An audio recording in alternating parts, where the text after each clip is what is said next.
On election day in America last week, with the nation at the polls, I spoke with a writer uniquely placed to comment on the fractures underpinning that battle for the nation, Trump versus Harris. Chuck Palahniuk, you see, is the author of 21 novels, but probably best known for his first, 1996's Fight Club, later adapted by David Fincher into one of the defining films of its era. In the intervening decades, the story has had this unexpected cultural half-life, going on to become an unlikely part of the rhetoric of modern politics. The term snowflake, popular with young men within the right-wing MAGA movement, is of course derived from Chuck's novel. But the connections don't end there, between Chuck's work and an America ablaze with male rage, as cultural commentators have been putting it in the days since the election. Across his career, since that culture-shifting story, the author's work has continued to contemplate the real America. Not what the country wants to be, but the sometimes uncomfortable reality of what it is. In books like his 2018 novel Adjustment Day, about a version of America splintered off into different enclaves sorted by political ideology, hints were there to be found at perhaps how we got here. His latest novel, Shock Induction, released earlier this year, feels just as loaded. I'm Al Horner, this is Script Apart, and on today's show, a conversation to mark the 20th anniversary of Fincher's Fight Club with the man from whose imagination Tyler Durden first sprung. Chuck didn't write the screenplay for the movie adaptation of Fight Club. That honour fell to Jim Uhls, who I've been hoping to have on the show for many years. Hopefully at some point I'll manage to track him down. Instead, Chuck was able to witness from afar the oddity of this story he had written about a white-collared insomniac who forms an underground bare-knuckle fighting ring with an enigmatic soap salesman, becoming this phenomenon. He got to witness the film intersect in a strange way with 9/11 and this immediate shift in the culture afterwards. And he was also left with the question, what will Chuck Palahniuk do next? The answer was a bibliography full of more grime, more dirt, more depravity, and yes, more mayhem. I know this show is typically an interview series reserved for screenwriters, but when I read Shock Induction earlier this year, I was overrun with questions. Questions like, what is it that's so necessary about the grotesquerie of his stories in an increasingly sanitized culture of storytelling? How did he devise that twist in Fight Club that continues to reverberate to this day?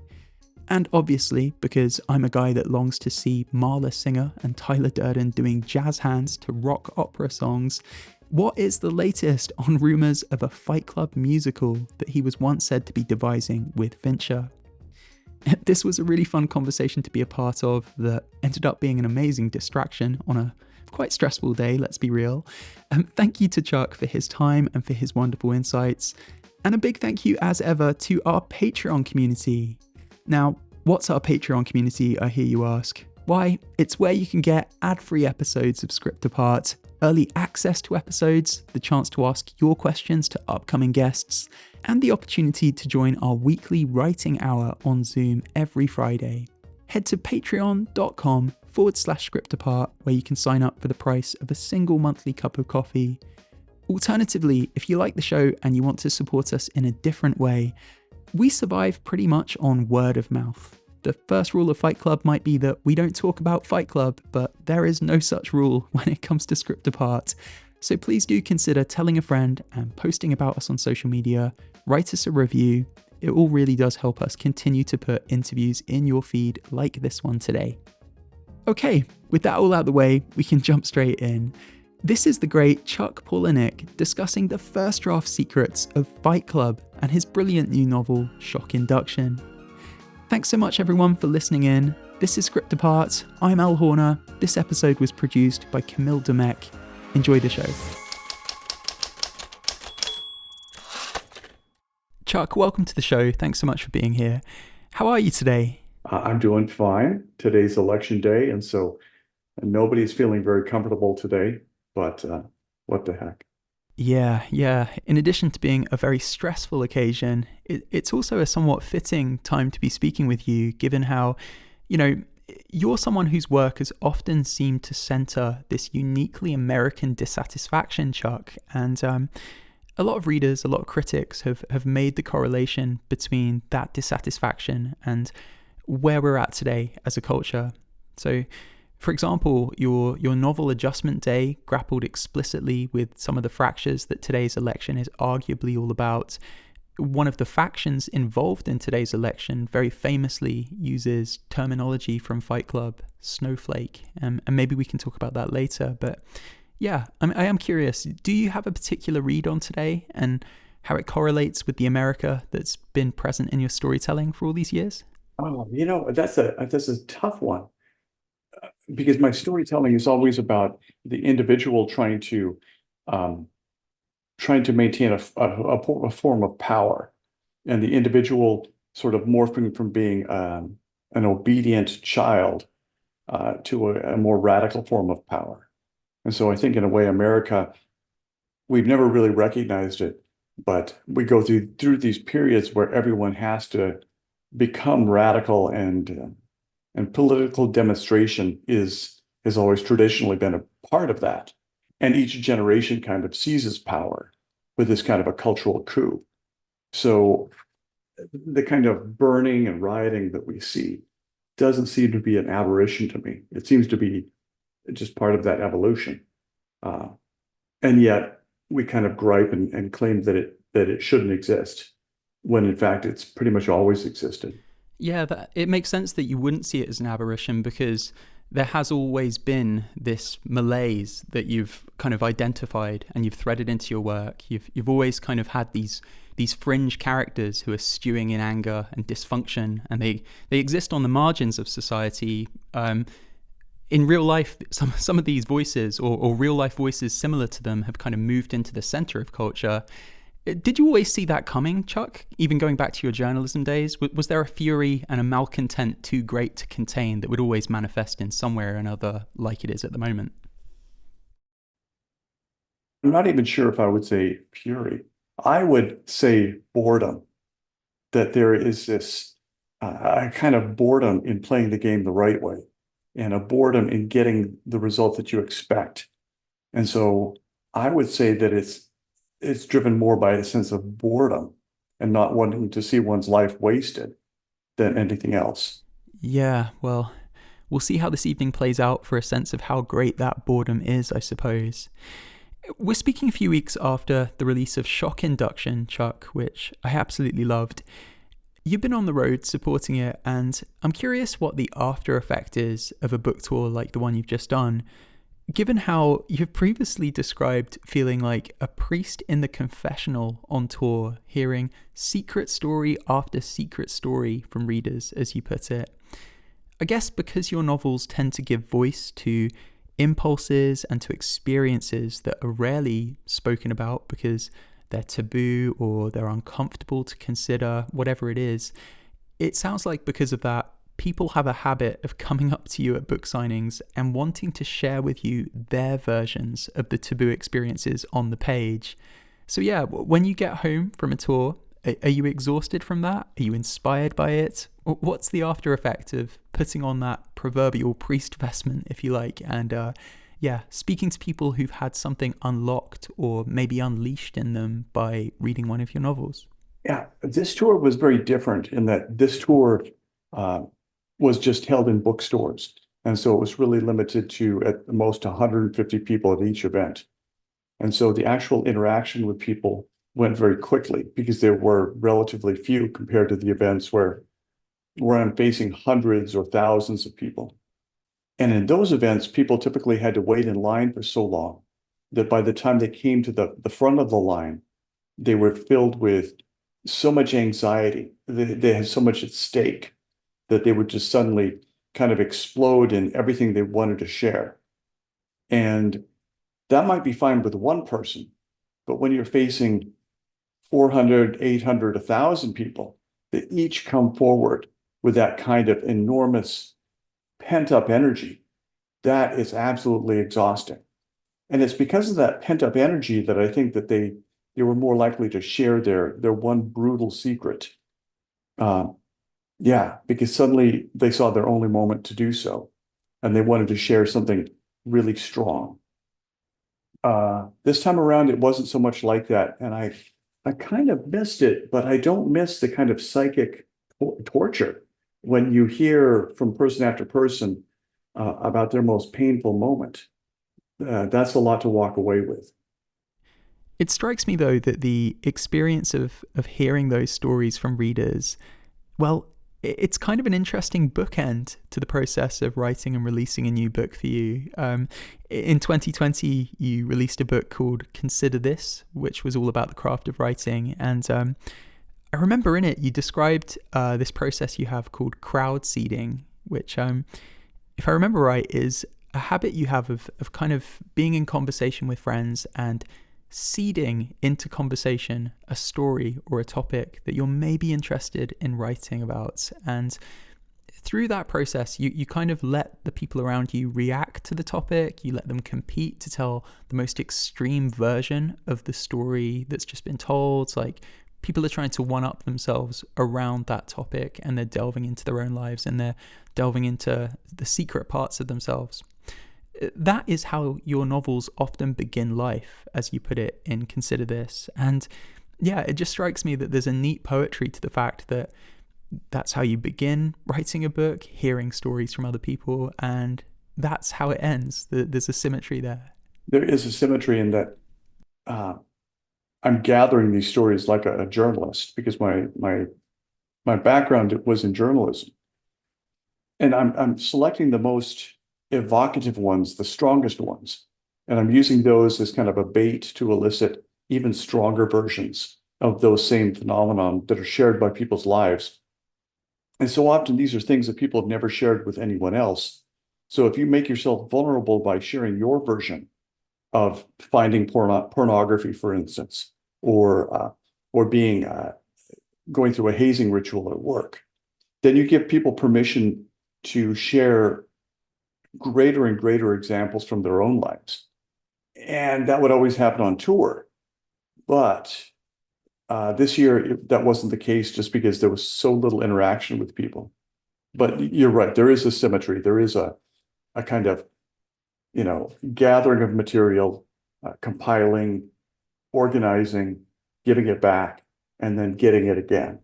So, when you have those interactions, like the ones we're talking about, how does it make you reflect on what you do, specifically as an author of kind of quote unquote grotesque tales? Because I feel like people are made to feel less alone in their weirdness and in their strange impulses by the way your stories exist to acknowledge those things. And yeah, I guess I'm curious whether that's the point of what you do or whether it's just a pleasant byproduct. It's enormously frustrating when I see the enormous spectrum of what existence is. The people's lives are like an iceberg where so much of what's happened to them can't be shared. That we're really culturally only allowed to reveal this tiny, tiny aspect of ourselves. And so when they hear this huge depth and breadth of extreme experiences in people's lives, and then I see how little of that is allowed to be reflected in the culture, that the newspapers I worked on were not going to cover certain kinds of crimes. They were not going to cover certain kind of events because they would be considered distasteful. And advertisers would not want to have their product next to a distasteful subject. The New York Times always said all the news that's fit to print. And ironically, I found that 99.9% of news was not considered fit to print. And so going out and finding out how incredible the world is, and then at the same time not being able to share that because no outlet will really wants to come forward with incredible information or incredible events for fear of them being distasteful.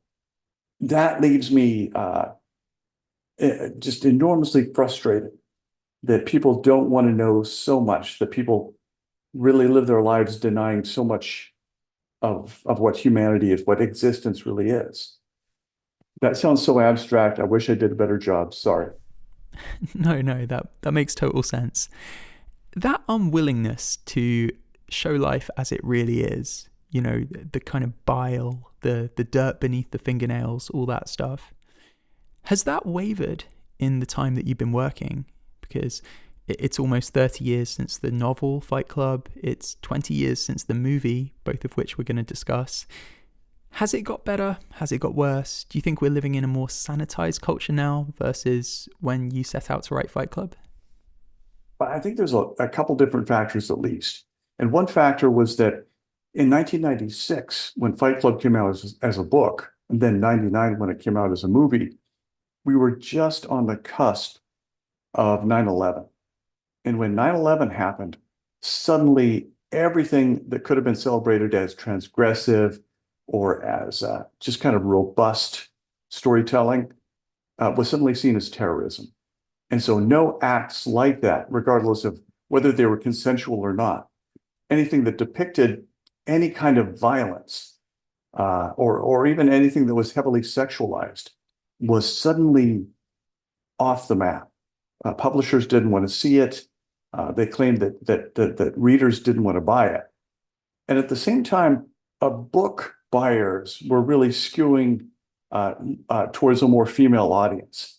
That it seemed like the male book buyers were really going towards gaming things that are much more interactive.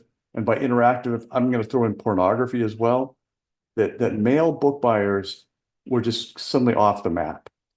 And so books were selling predominantly, almost entirely to women.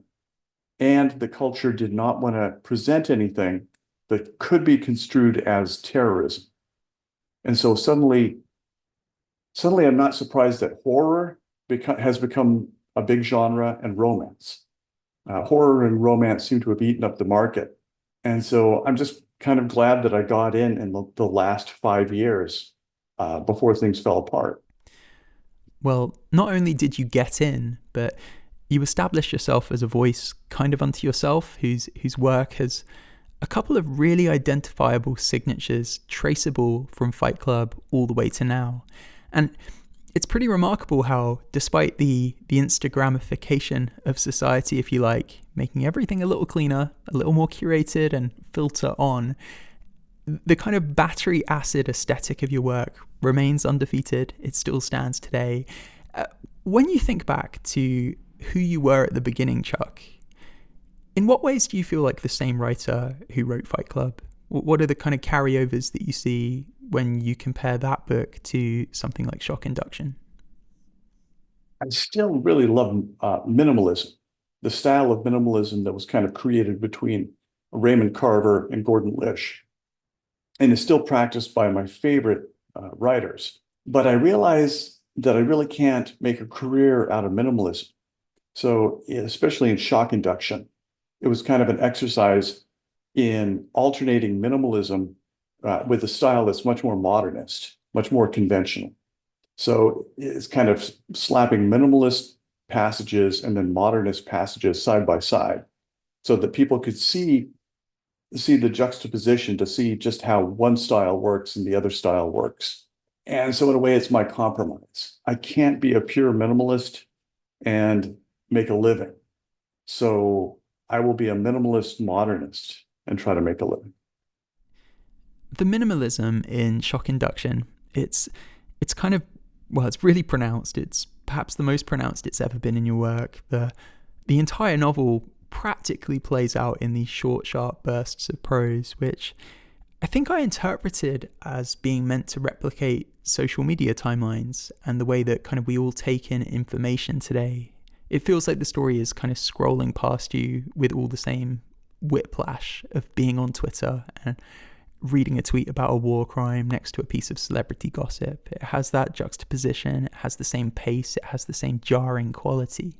That was that's part of the reason why I alternated the styles, but also keeping the bits of story very, very short.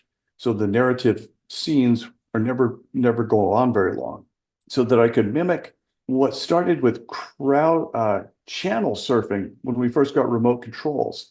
And you could sit there and you could, on commercial breaks, you could cut together a narrative in a kind of absurd way by just jumping around between television channels.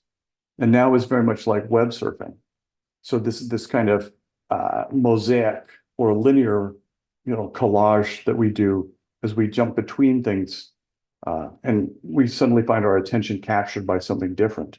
So I wanted to mimic that, and in doing so, get even further and further away from a kind of 19th century model where people were paid by the word. So the book had to go on for 1900 pages.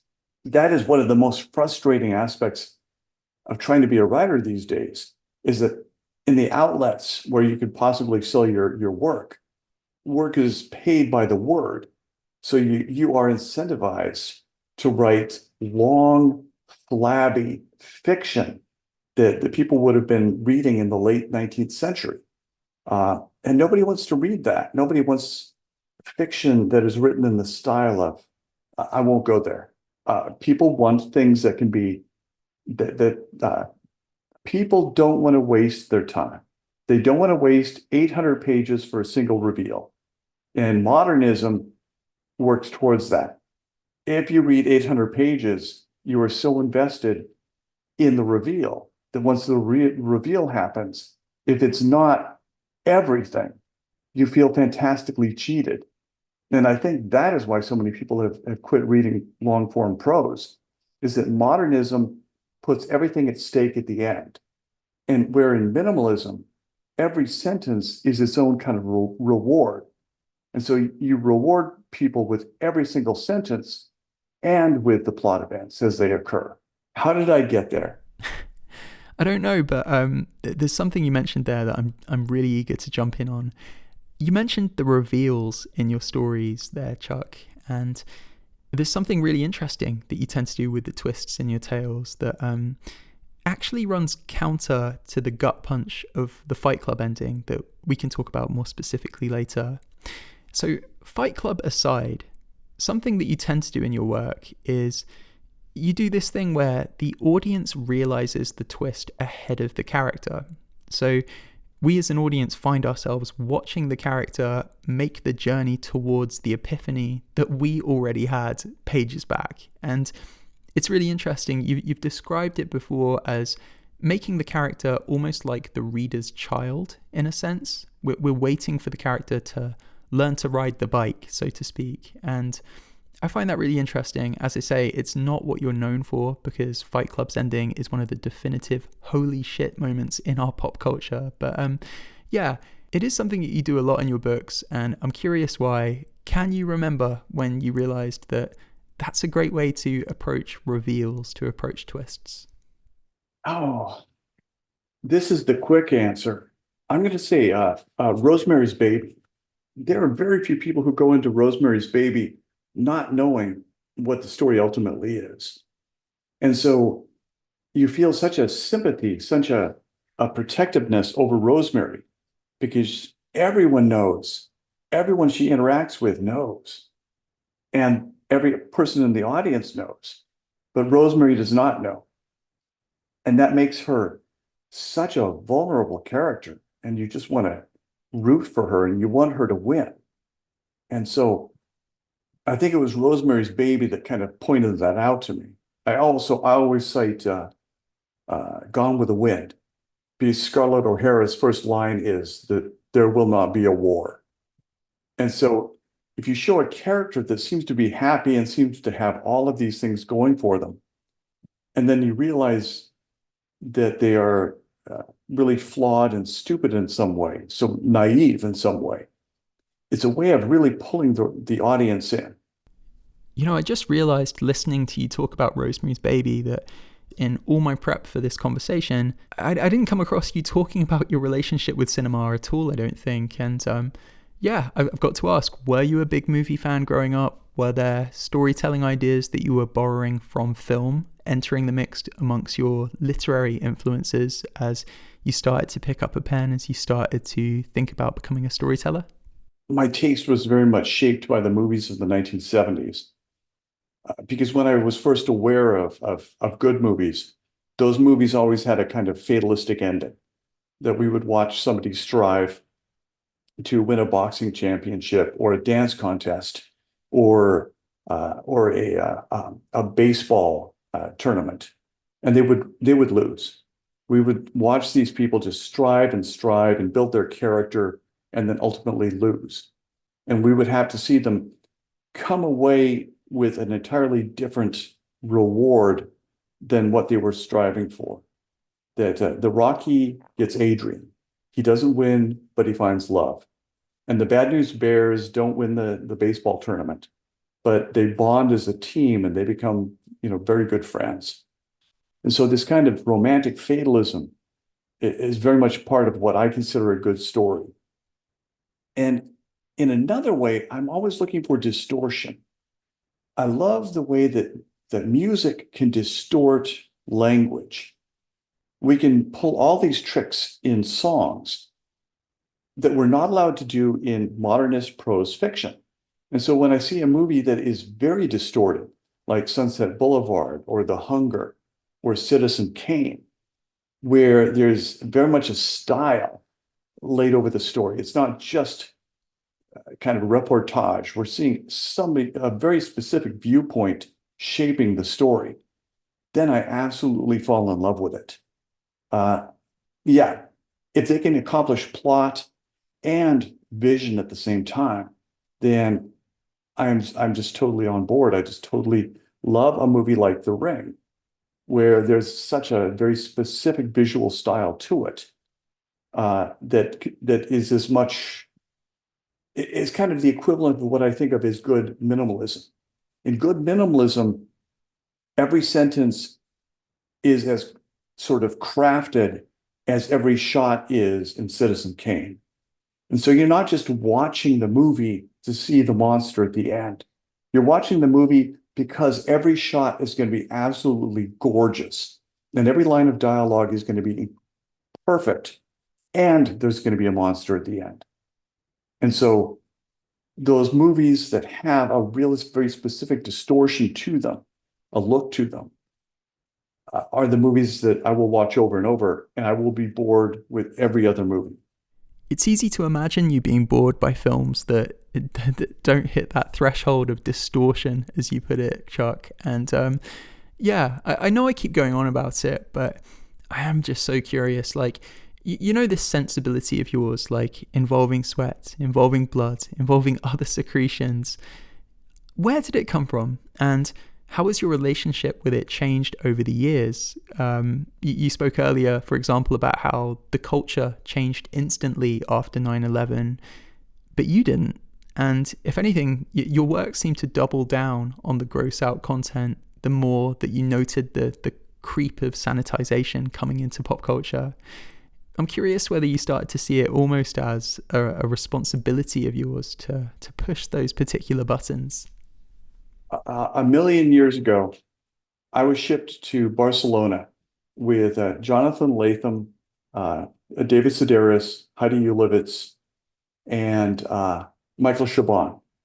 And we were all brought over as a kind of public relations gesture, where we were kind of promoting, kind of demonstrating American prose fiction to the Spanish audience.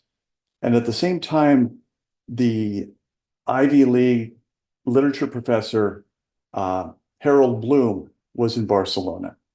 And he was being interviewed by all the media about all these relatively young writers who were in town at the same time. And Harold Bloom made all of these public statements saying, these writers are hacks, they're mediocre, they are idiots. And the only reason why they have careers is because they write about completely distasteful, vulgar, disgusting aspects of humanity. And reading that, I thought, I'm writing about my friends. I'm writing about things that I actually hear about and experience in the world. And Michael Chabon is writing about a heterosexual college student who has a bisexual experience. And each of us is really writing about very true things.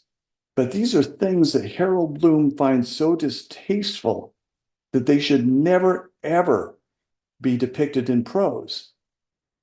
And I find myself so filled with rage that one individual who carries so much power should be able to dismiss the lives of almost everyone in the world as distasteful.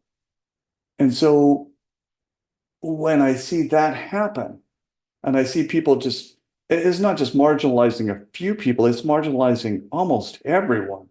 It's pushing everyone off the stage except for Shakespeare and Harold Bloom and a few of their friends. And so when I see that happen, I just want to bring even more uh, extreme things to the table. I read a short story called Guts that makes people faint. I read it at the Brighton Fringe Festival with Irving Welsh. 800 people, at least 18 of them fainted, and it was glorious. And it is based on three true stories, all of which happened to friends of mine. It's entirely true. There's not an invented thing in that story. But Harold Bloom doesn't want you to hear that story. Harold Bloom doesn't want you to share stories like that. Harold Bloom just wants you to shut up and keep that stuff to yourself. And if that happened to you, please don't talk about it because Harold Bloom doesn't want to hear about it. Nobody wants to hear about it because Harold Bloom says they don't want to hear about it. And Harold Bloom is dead. And now it's my job to make stories like that palatable, not exploit them, but just to introduce the fact that human beings have these really radical lives and they shouldn't be shut up about sharing them. Anger over. Yeah, yeah. But wait, why is that, Chuck? Like, what does the world look like when we bury the vulgar aspects of ourselves versus having art that encourages us to let those aspects loose? It's one of those parties where nobody's going to risk anything. So everybody talks about the most superficial, stupid things, and everyone has one drink and then everyone leaves because you realize you're just wasting your time. It's it's when you start going through streaming and you realize that there's not going to be one remarkable thing that you can find. It used to be when you went to the video store and you would go through racks and racks and racks of cookie cutter movies. And there was not one thing that you felt challenged by or intrigued by because you knew it would always been every single product had been so decided by committee and so many notes had been traded back and forth. And so the resulting product was going to be so bland and have no one's vision, have no one's stamp on it. So you end up taking it home and you end up drinking a bottle of wine because it is the only way to make that banal, bland thing palatable. You know, we sit there and we drink and we take an Ambien because television is so fantastically banal and boring and shitty. And so we have to take drugs to make these mediocre things seem like they're special. And I think the thing itself should be special enough that we don't have to sit there with a glass of wine in one hand the entire time we're watching it. Anyway, my tirade. There is still work that I think is ticking those boxes and slipping through the cracks past the gatekeepers of politeness, if you like. I'm not sure if you saw The Substance recently, but that has a lot of what you're describing. Are there any films, any TV shows that you've seen recently that do scratch that particular itch? I think there are very few and far between. I haven't seen The Substance, but I did see the biopic Wildcat that was made about Flannery O'Connor. And I love the fact that I saw this at an art house in Portland, Oregon. And she has got Flannery O'Connor, the Ethan Hawke film. But Flannery O'Connor has got some short stories that are depicted within the context of her life. And verbatim, they use quotes from her that point out racism and point out hate so cleverly that I roared with laughter. And in this huge audience of maybe 600 people, everyone was so polite that no one wanted to laugh at these obviously funny moments that Flannery O'Connor had created to point out hatred and racism. And so everyone just sat there very quietly while Chuck Palahniuk sat in the back just roaring his head off. Well, That very neatly brings us to the other constant in your work, or one of the other constants in your work, which is the humor of these stories. Like that knife edge between hilarity and repulsion that your stories often dance along. That's always been there since the very beginning. It was alive in Fight Club, it's alive today. Has that been always just the thing that's made you laugh? Like, I'm curious where it came from and how it came to be threaded into so much of your work. I think it really goes to the nature of what it is to laugh. And we always say, why do we laugh? We say we laugh because things are funny. But no, laughter is really this kind of yelping that occurs when we have this emotional reaction that is so strong that we can't articulate it. And so that's why laughter will occur at these moments of shock, like in Pulp Fiction, when Uma Thurman sits up with that syringe sticking out of her chest. We laughed, not because it was funny, but because that moment was so disturbing that we had to make some yelping sound. And so often, I'm not really going for a funny laugh. I'm going for a moment of such shock that people have to yelp. And that yelp comes out very much like a laugh. And if you can get a succession of those yelps, then it feels like a laugh. But I really don't believe, laughter is based on so many things that are not just funny. It's based on relief, this enormous sense of relief that a rabbit feels after it isn't killed. When a rabbit lies down in the grass and it has to thrash around and it has to make that crazy sound that they make. It has to get all the tension out of its body. And so in a way, a laugh is it's this shock. It is this huge relief of tension. It's not really related to cleverness. I find that very seldom do people laugh at cleverness. Cleverness is nice. It's a clever rejoinder. You might think, the writer is clever, the actor is clever. But people really only laugh at something that is shocking or that provides them a huge relief. The way you likened laughter to the deranged wails of a rabbit who has almost just got run over, ridding their body of the tension of that near-death experience, as I think you just put it. That reminds me of the many lines in your work that find like this little sliver of analogy or metaphor and then use them to deliver these like really punchy motifs that lodge themselves in the audience's imagination. Sometimes they transcend the work and lodge themselves into the culture itself. Like in Diary, you use weather forecasts for this. The weather today is bitter with occasional fits of jealous rage. In Fight Club, famously, it's I am Jack's complete lack of surprise, I am Jack's smirking revenge, etc., etc. These lines that become so memorable, that end up circulating in this way that, as they say, transcend the work itself. When you write them, do you have a pretty good inner radar for, okay, this might be something that people latch onto? Ultimately, the thing they ultimately become that is really satisfying is they become tattoos. And you meet thousands of people who will take their clothes off and show you your words tattooed on their arm or their leg or their back or their breast. That tattoo is the ultimate compliment. And I used to collect photographs of my readers, but there are just so many now with so many tattoos that are lines from the books. Yeah. Wait, so what's the most common line and what's the weirdest line of yours that you've seen tattooed on people? Boy, the chorus, sorry mom, sorry God from Invisible Monsters. Sorry mom, sorry God. It was just kind of a chorus that would be stated anytime the narrative would reach an impasse, where a character really just had to say, we're moving forward. I've seen that on so many people. I've seen so many Fight Club lines. Birds ate my face, which is another Invisible Monsters line. Lots of snowflake references. Yeah, it's just so many. It's hard to think of them all.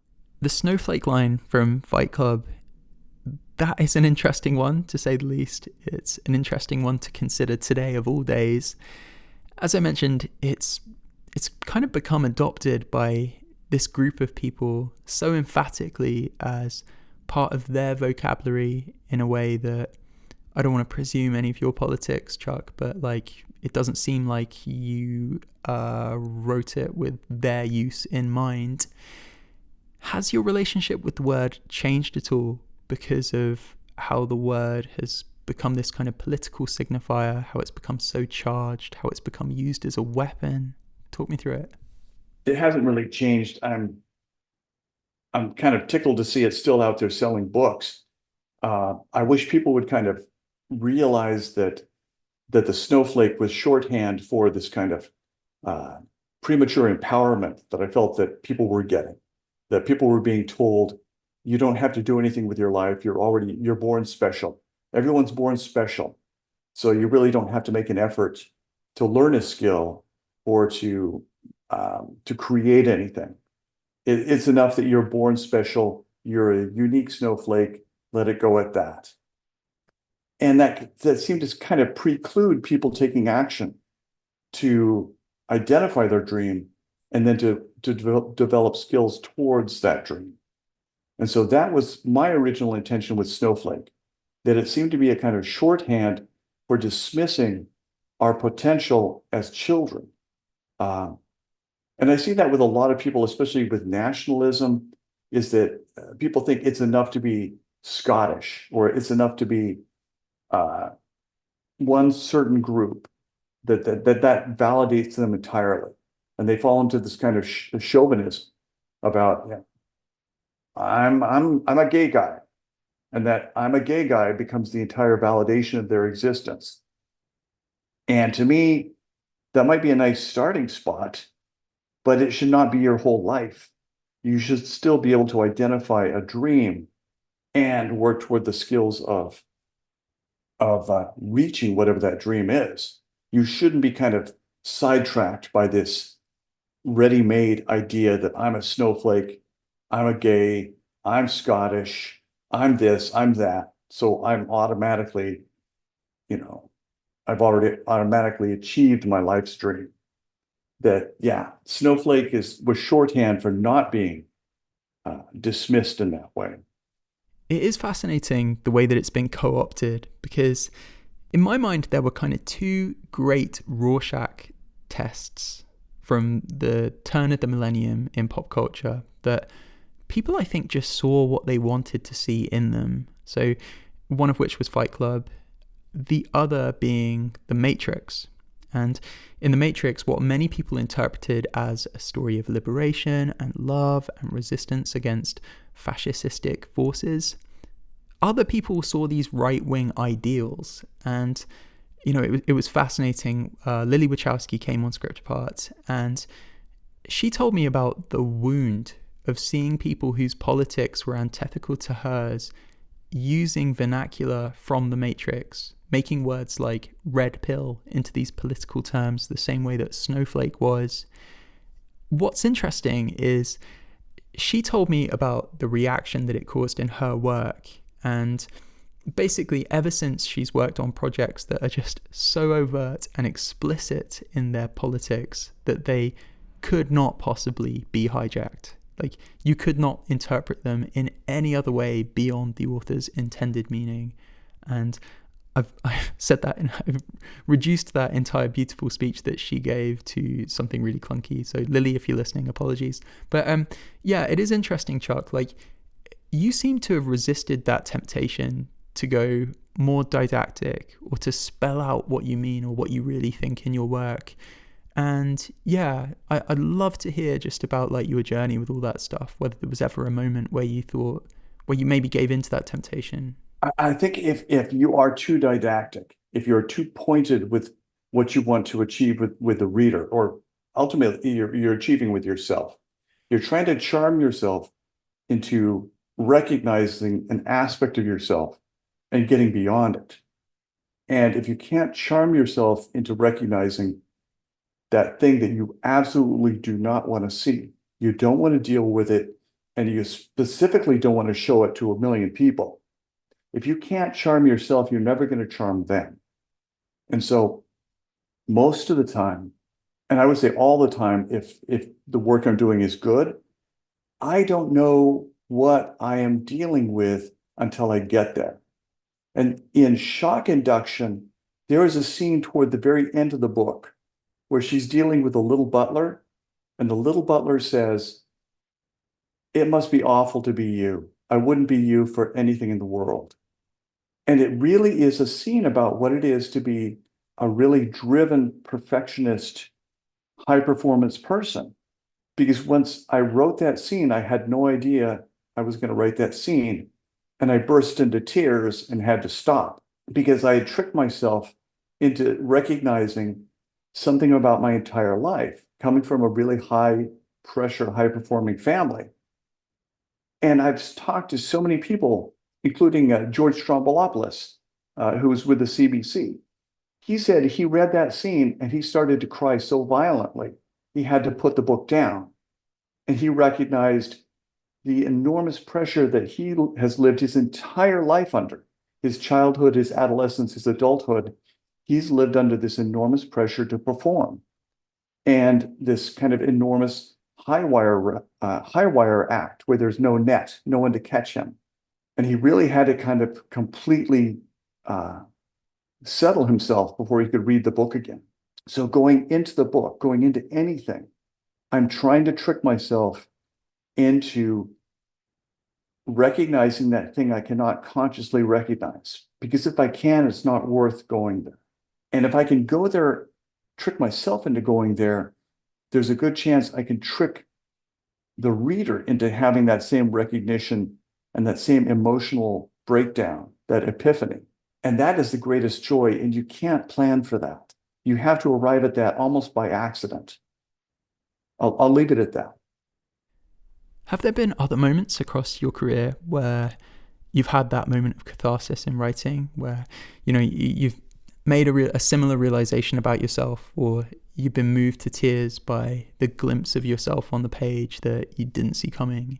I'm not thinking to think of one. I'm thinking about one that I can actually share, because so often I'll write them into the book and a total stranger will come up to me and say, "This is really about this, isn't it?" And it's only then that I realized what I was actually writing about. And it was so deeply personal that there's no way I could ever share it. Henry James always said that the novelist sells for $2 to strangers the things that he would not tell his closest friends. And so there have been so many things in the books that I had no idea what I was writing about until a total stranger told me, because they recognized it. Now the things that I can talk about. There was I wrote a book called Damned about a little girl who is accidentally killed and she ends up in hell. And when she's in hell, she's given a telemarketing job. And later in the book, the auto dialer accidentally puts her back in touch with her alive parents. And so out of nowhere, she's doing this very boring job. And suddenly she finds herself on the telephone with her parents who are still alive. And they recognize her voice and she recognizes them. And it's a moment of complete breakdown. And I really didn't know that moment was coming until I got to it in the book. And at that point, both of my parents were dead. And I was writing that book in order to grieve both of my parents. So when I got to that moment, it was a huge moment of catharsis for me. And I was able to really break down in the way that the character did and finally be complete with the loss of my mother and father. But again, it wasn't something I planned towards. It's something that the plot organically arrived at. You mentioned your journalism background earlier, Chuck, and it sounds like journalism is still a massive part of your writing process to this day. So you went to an event called Hypno Thoughts Live as research for this novel, Shock Induction. This, in the same way, in preparing to write Fight Club, you went to meetings full of terminally ill people to kind of understand that world and those people, I guess, in a way that felt non-exploitative. You wanted to understand the humanity beneath it all. How much of your craft do you put down to your willingness to do the journalistic thing of going out into the world to experience cultures, to experience subcultures firsthand, to give yourself something real to write about instead of just an imagining of what it might be like? I grew up in the country in a very remote place in the desert.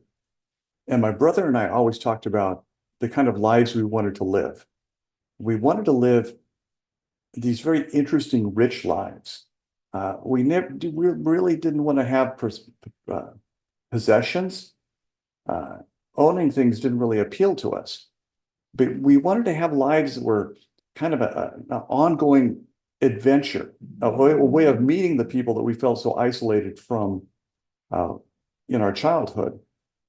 And so my brother went off to become an engineer for Chevron, the oil company, and he was stationed all over the world. He's lived in dozens of countries. And I went into journalism because I thought journalism would be kind of a permission to be with people at very good points or very bad points of their lives, but to always be with people and to be collecting their stories. And it would be a kind of a series of adventures for me. And so I think everything still comes from that desire to have an interesting life that is with people as opposed to just consuming products, reading books or watching television. Because we had that as children.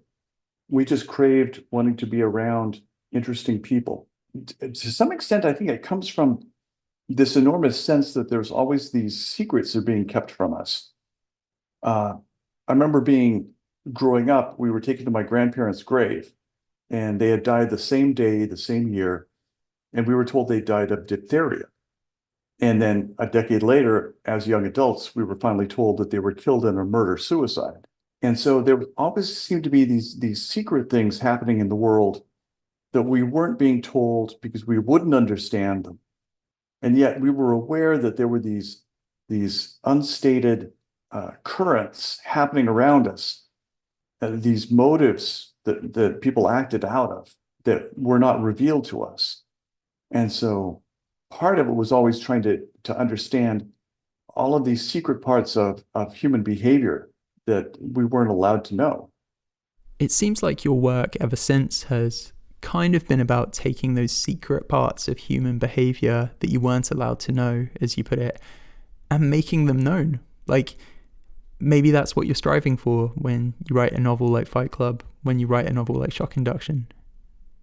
I am, and a lot of times it's the reality of that secret thing within myself that I haven't dealt with. Like in Fight Club, when I was at work and I had the IKEA catalog, and all my friends had the IKEA catalog. And when we got together, we were talking about what sofa are you saving up for? Or what set of dishware are you saving up for?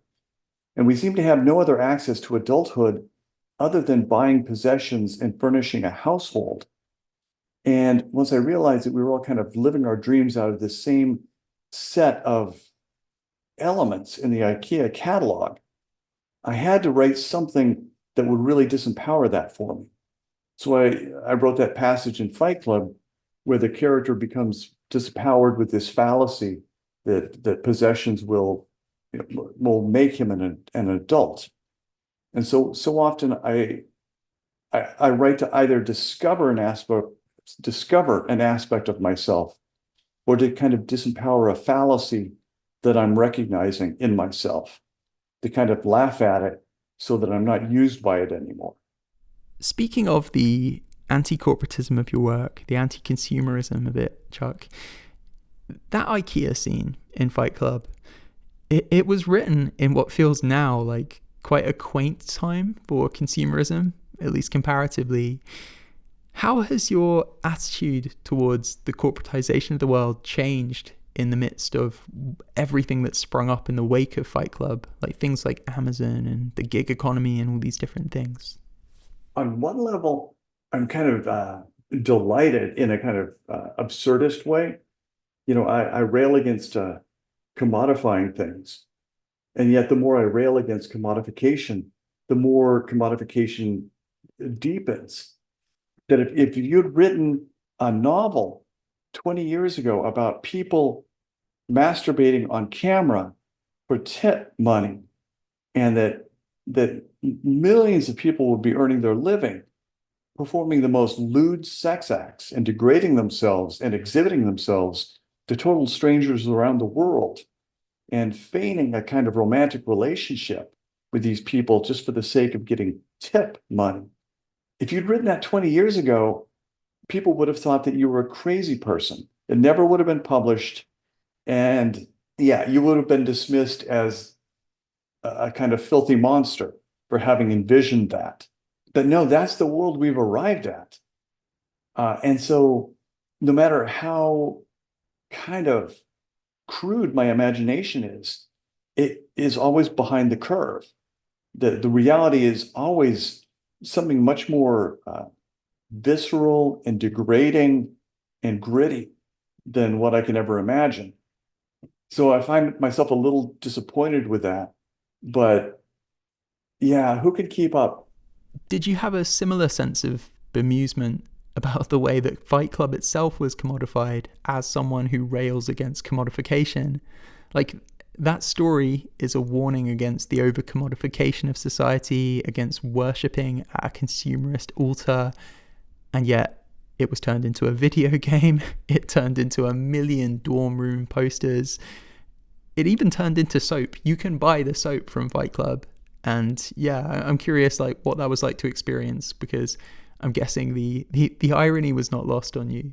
I've kind of recognized that part of how a culture digests things is by making more and more trivial versions out of them. And when I was writing a book about the production of a porn movie, the book was called Snuff, and it was going to be one of these world's largest gangbang movies. I started to recognize that culture takes the worst events and makes more and more crude versions of them, tells the story in more and more crude ways, until eventually they all arrive at pornography. And at one point, I was looking at a list of something like 45 pornographic movies that were based on the sinking of the Titanic. So, God only knows how many pornographic movies there are about the fall of the World Trade Center. That no matter how powerful an event is, we will make more and more degraded copies of it until we have kind of digested it down to more or less shit. That's how the culture digests things, in making cruder and cruder copies of it until it becomes a joke or pornographic movie and has lost all of its power. So I think it's a natural way in which the culture digests things that are just too much to be with at the moment they're created. We haven't really talked about your approach to characters, Chuck, but you've written so many great characters. Samantha in Shock Induction, of course, being the latest. Tyler Durden obviously looms large over the culture today. Brad Pitt's depiction of that character, especially as this seemingly perfect articulation of the male id. What is the key to writing a character like Tyler, or to writing a character like the narrator or Marla, like characters who, despite the snotty noses and the bleeding orifices and the grotty hedonism that they pursue, like, you can't help but root for these guys. You can't help but be drawn in towards them. Like, what's the secret to that? To me, action is character. What is the action that the character takes that expresses who they are? And with Samantha, it's her climbing that stained glass window. It is her attempting to rescue that bird by more or less kind of destroying herself while destroying the iconography in the stained glass window, and also kind of destroying her position in society because her entire peer group is hating her for climbing this window and destroying it as she climbs it. And so the action the character takes, especially if it's a repeated action, like the narrator in Fight Club going to these support groups. And I really take offense when people think I'm making fun of the terminally ill in those support groups. The director who made Magnolia really felt that David Fincher was ridiculing terminally ill people. But how else are you going to have a character look into the abyss? We need to have a character at that age when you're really first aware of death, you're aware of your own mortality. And how can you demonstrate looking into the abyss over and over and familiarizing yourself with the inevitability of death? And so in Fight Club, it's the character being in the presence of death in that way and being physically there with death, physically there with the inevitability of nothing, everything will come to this. Young people die, everyone will die. Everyone in this room will die, and then I will die. How do you look into the abyss? How do you demonstrate that in a film or a story? And so again, it goes back to character. What is the action that the character takes to fulfill their emotional or psychological need in that moment? In my book, Choke, it's the character who pretends to choke in restaurants so that he can give people a moment to be a hero, but he can also give himself a moment of complete vulnerability where, like, we feel empathy and sympathy for Rosemary Woodhouse and Rosemary's Baby as he pretends to die and is saved by strangers in restaurants. He gives them that same moment of complete empathy and sympathy with him. And it's a repeated ritual. It's a repeated action. So to me, action, it always establishes character. I actually didn't know that about Paul Thomas Anderson. I mean, it could not have been further from your intention, presumably, to ridicule terminally ill people because, well, you, of course, volunteered with them while writing Fight Club. You got attached to one person in particular. I think I read that you described it hitting you pretty hard when this one person who you'd become attached to, when they passed away. Well, it goes back to being a journalist. It really goes back to being a bored child who just wants an interesting life. Even if that interesting life means being around an enormous amount of physical and emotional pain. I want to have that feeling of being used up, of really being consumed by my life instead of ultimately being kind of consumed by my death. There's something very George Bernard Shaw about that. You want to live a life where by the time you're old, you've earned being old. Yeah, I talk to my doctor about this all the time. I say, you're with all these people who are going to die. How do you deal with that? Because when I'm with these people in the signing line at book events, I'm hearing their traumas or their victories one after another really densely.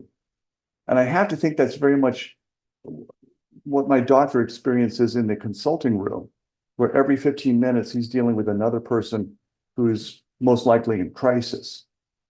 And my doctor says, you just have to be with it. You just have to honor the fact that this is what it is to be a human being. And you have to be not destroyed by it.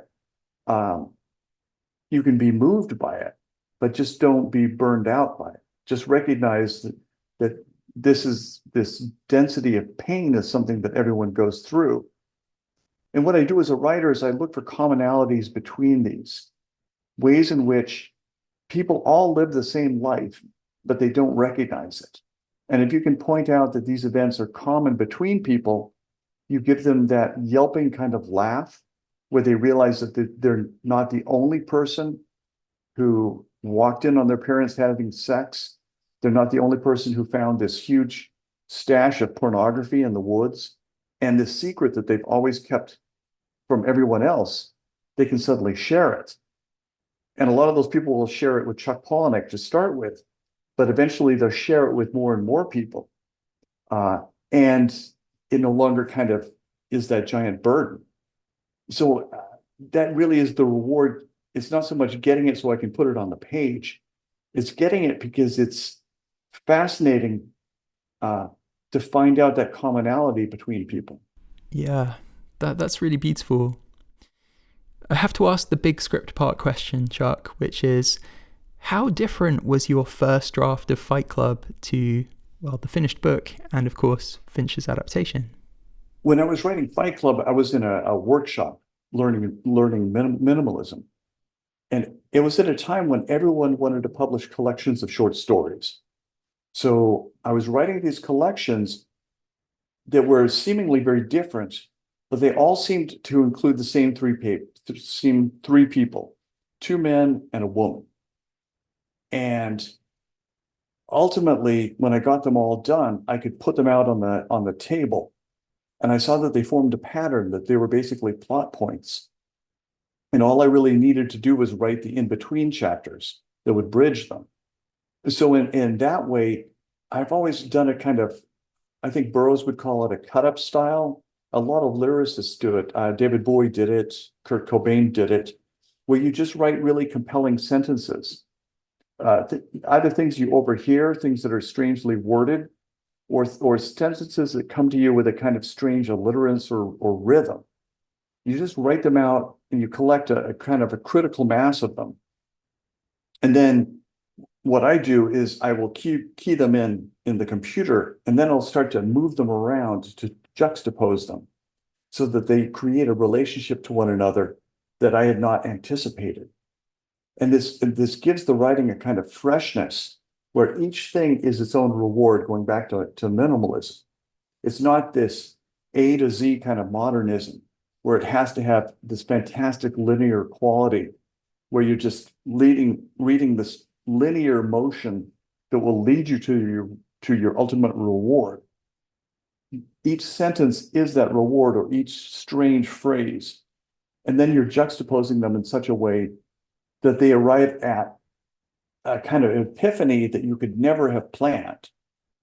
Boy, for tour this year, I wrote a short story called What I Learned Over My Summer Vacation. And it was written in the form of one of those essays that you have to write in middle school. The author was 13 years old. And they're always based on how many words. You have to write at least 1,000 words on what I learned. And so the kid starts telling the story as part of this essay. And it's a story about how he took this internship to learn hands-on healing arts. And it turned out to be in this Far East country. And the dread grows. The audience realizes this kid's been tricked into sex trafficking. And I knew that much. And I knew it was going to be this odd, dark, funny little story about a kid that ends up in a foreign country being sex trafficked. But I did not know that it was going to tweak at about the halfway point, and the kid was going to call out his teacher as being someone who was one of his clients, and all the power would shift to the kid. And when that happened, it was such an unexpected shift. It was based just on a bunch of odd, quirky sentences that it surprised me so entirely that when I read it in public, when I got to the middle portion of the story, where all I had to say was, "It's a small world, Mr. Sparks," most of the audience got it. I didn't have to say what the turn was going to be. The audience just gasped with this fantastic power that this victimized kid was suddenly going to take everything back and was going to be the hero and was going to be the powerful person from that moment forward. And I think it's by focusing on these quirky sentences as they occur just randomly, and then compiling them, and then trying to put them together like the pieces of a jigsaw puzzle, and allowing them to decide what's going to happen. It sounds crazy, but it's a way of allowing something to happen that I can't intellectually control. Because if I can control it, it's going to be crap. I'm not a bright person. I don't have much formal education, but I can kind of channel these things if I listen for them and I allow for them to organize themselves. Among all that organization, though, there must have been so many different avenues that you contemplated taking these characters down and these themes down. Like, were there different ideas that you had in mind for characters that you eventually throw out? Were there different plot points? Or, did you always know, perhaps, from the very beginning that this was the story you were going to tell, and perhaps you knew all along where it was headed in terms of that ending that we alluded to earlier? I really, it's a huge effort for me not to rush the ending of the story. Uh, I did not know Tyler and the narrator were the same person until the narrator discovered that I never know where it's going to go, because if I do, it loses all steam. I just don't want to write that story. Was it Edith Wharton, famous Edwardian era writer? She had written a novel and it had been destroyed in a fire. And her editor went back to her and said, "Would you care to rewrite the novel? We'd love to see it." And she said, "No, I'm not going to rewrite that novel because I know how it ends. And for me, if I know how it ends, if I know what the big reveal is going to be, I have no interest in executing that reveal." And so, for instance, in Fight Club, I knew that the emotional breakdown, the huge chaos would occur when the characters, when the character was revealed to be a fraud in front of the dying people, that he had this coping mechanism in place. And once people recognized that he was a fraud, then they would all reject him. He would be destroyed emotionally. And I knew that that would be the kind of mechanical breakdown in the story. But I couldn't imagine anything beyond that. And so I had no idea that Tyler and the narrator were the same person until it occurred in the story. And I could keep writing it from that point, because from that point, the story was writing itself. And that is the kind of toboggan ride that you work your way towards. Everything is going up one side of the roller coaster just so you can go down the other side. And that momentum and that gravity down the other side is not something you can plan. It's got to just completely arise organically from everything that you've set up in the first part. That sounds so airy-fairy and artsy-fartsy, but yeah. No, it doesn't at all. I am fascinated, Chuck, like whether you had the same reaction when discovering on the page that Tyler and the narrator were the same character, like whether you had the same reaction that most people did when they read the book for the first time or saw the film in cinemas if they hadn't read the book. How did it hit you? I love this anecdote. Uh, Boy, last week, my husband and I celebrated 30 years anniversary. 30 years. And so in 1995, we'd been together for 1 year, and he came back to the house. We were living in a very small house, and it was very cold. It was dark early, and the house was dark. No lights were on.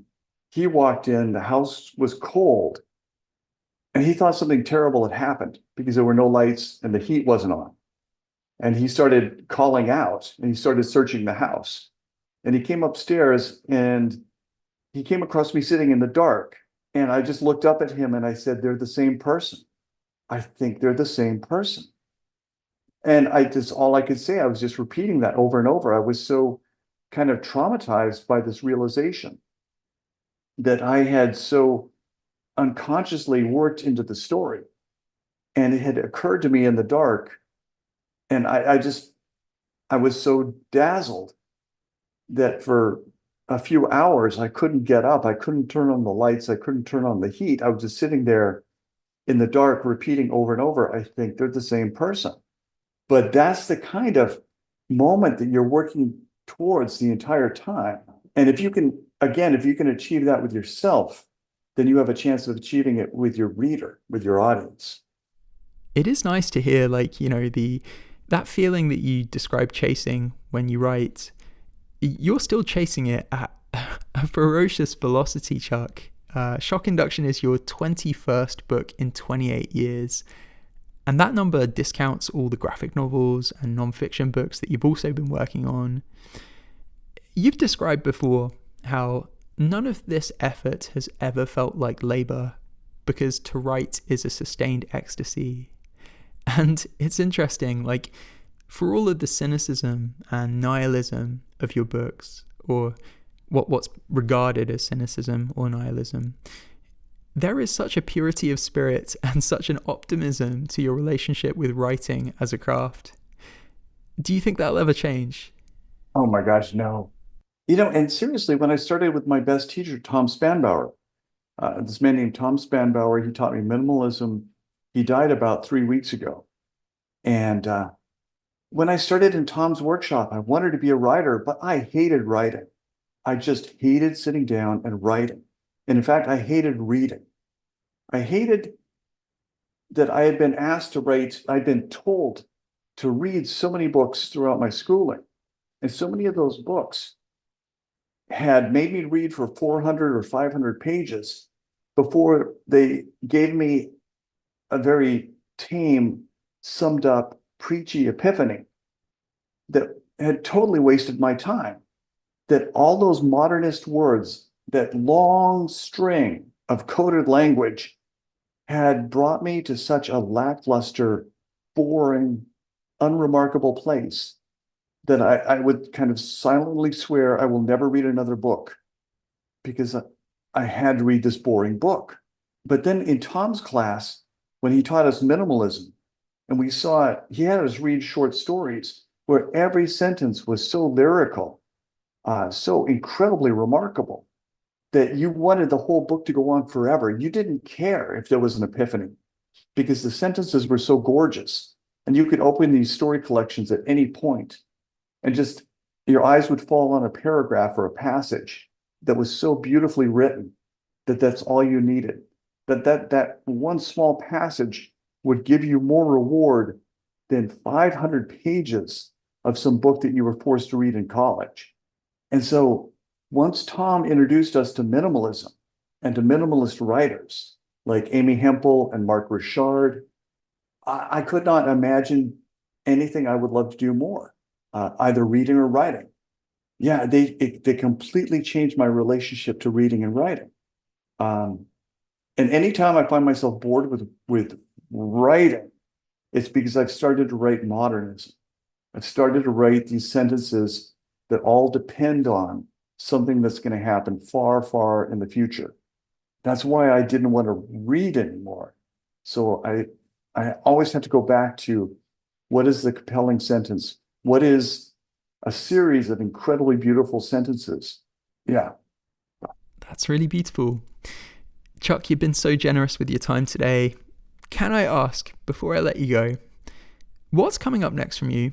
What can we look forward to? And crucial question just for me, is a Fight Club musical amongst them? Because I've had a Google alert set up basically since I heard you discuss that, since you discussed like doing it with Fincher, I think around 2004. And yeah, I'm fascinated to hear about anything you got coming up and specifically whether Fight Club the musical is something that could still come out one day.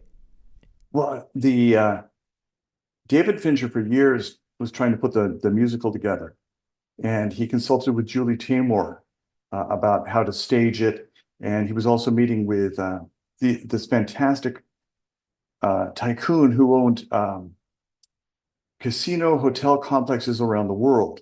So conceivably, this rock opera, which all the principal music was going to be written by Trent Reznor, it was going to open in 6 or 7 different countries simultaneously in these giant casino resort complexes. And ultimately, it was just too much, I think, for David to put together. So ultimately, we optioned those rights to a group that had a big success a few years ago. I'm going to botch the name of the musical. It was Away from Home, Far from Home. It was about people who'd been stranded in airports during the 9/11 crisis. They made this production company had a big success. They wanted to produce a Fight Club rock opera, and they told us it will take at least 7 years because it takes 7 years to get a Broadway stage. So the 7 years is running out. One of these days we should see it or not see it. But that's the status of the Fight Club rock opera. And me, I've really always wanted to write science fiction. And when Fight Club first came out, it was reviewed widely as science fiction. People, for some reason, they thought it was science fiction. And it was something that Kurt Vonnegut always struggled with, is people were always trying to dismiss Vonnegut's work as science fiction. And Vonnegut was always kind of railing back against that. But I grew up loving writers like Ray Bradbury and this kind of mythopoetic language of Bradbury, where it was kind of fantasy, it was kind of Poe, it was kind of Lovecraft, it was kind of Ursula Le Guin. He could sort of mash up so many different styles in a book like The Martian Chronicles that I really wanted to try to apply this kind of pointillistic style that I did in Shock Induction, where we do have these shorter pieces and these longer pieces, and they're all so easily consumed that they keep the reader reading and reading. So I wanted to try to do that Ray Bradbury trick, science fiction, but in this kind of broken up pointillistic style. And that's what I'm working on now. Well, I'm really excited to read it, Chuck, and I'm really appreciative of your time today. Thank you so much for coming on Script Apart. Thank you very much. This is a very tense day. It was nice to have a distraction. So I appreciate that. And now we go back to the chaos and terror. Yes, always the chaos and terror. Thank you.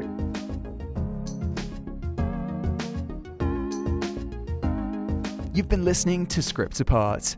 Thank you so much for tuning in. A reminder that if you want to help the show continue to grow, you can join us on Patreon by visiting patreon.com/scriptapart or clicking the link in today's show notes. Thanks again for joining us. We'll see you next time.